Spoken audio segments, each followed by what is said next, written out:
जनसुराज के सूत्रधार प्रशांत किशोर बिहार बदलाव यात्रा के तहत सुपौल और अररिया के दौरे पर थे। सुपौल के छातापुर में पत्रकारों से बातचीत करते हुए उन्होंने नेता प्रतिपक्ष यानी तेजस्वी यादव के सूत्र वाले बयान पर निशाना साध दिया। उन्होंने कहा कि ऐसी भाषा का प्रयोग करना उनके संस्कार, संस्कृति और बैकग्राउंड के बारे में बताता है। तेजस्वी यादव से इससे बेहतर भाषा की उम्मीद नहीं रख सकते हैं। प्रशांत किशोर ने आगे कहा कि तेजस्वी यादव कट्टा बांटने वाले लोग हैं। उनके पिताजी के राज में बिहार को कट्टा बनाने वाले प्रदेश के तौर पर जाना जाता था।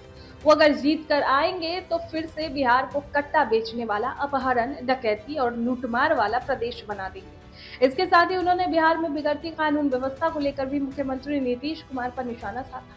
प्रशांत किशोर ने कहा कि अब नीतीश कुमार नहीं, उनके अगल बगल के 3-4 भ्रष्ट अफसर और मंत्री सरकार चला रहे हैं। नीतीश कुमार अब शारीरिक और मानसिक तौर पर काम करने लायक नहीं रहे हैं।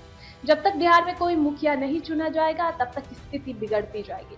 इसीलिए ही बिहार की जनता अब जनसुराज को विकल्प के तौर पर देख रही है।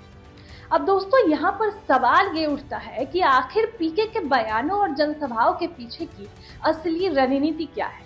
तो देखिए, प्रशांत किशोर की रणनीति और राजनीति थोड़ा अलग और खास है।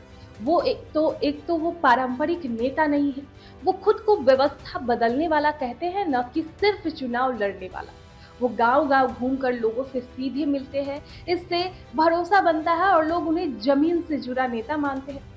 वो नीतीश और तेजस्वी दोनों को क्रिटिसाइज करते रहते हैं ताकि जनता उन्हें नए और अलग विकल्प के तौर पर देखे।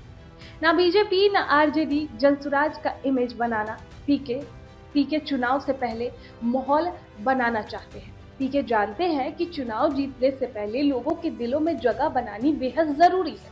इसीलिए वो बार-बार जनसभा कर रहे हैं, बड़ी-बड़ी बातें कर रहे हैं ताकि लोग सोचे ये बंदा कुछ अलग कर सकता है।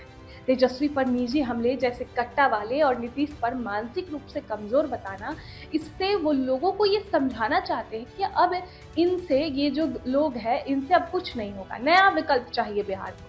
दोस्तों, पीके अभी जल्दबाजी नहीं दिखा रहे हैं। वो जानते हैं कि बिहार की राजनीति लंबी रेस है। उनकी रणनीति है 2025 में न सही लेकिन जनता का भरोसा जीतकर 2030 तक खुद को सीएम चेहरा बनाना। तो जनसुराज की पूरी मुहिम इस सोच पर टिकी है कि जनता न सिर्फ नेताओं से बल्कि व्यवस्था से भी थक चुकी है। ऐसे में पीके खुद को एक ऐसा नेता के रूप में पेश कर रहे हैं जो सिस्टम की गहराई को समझता है और उसे सुधारने की दीर्घकालिक योजना भी रखता है। खैर, अब देखने वाली बात यह है कि जनता इस नई सोच को कितना स्वीकार करती है और क्या बिहार सच में जनसुराज के रूप में एक वैकल्पिक नेतृत्व को तैयार है। इस खबर पर आपकी क्या राय है, कमेंट बॉक्स में जरूर बताएं।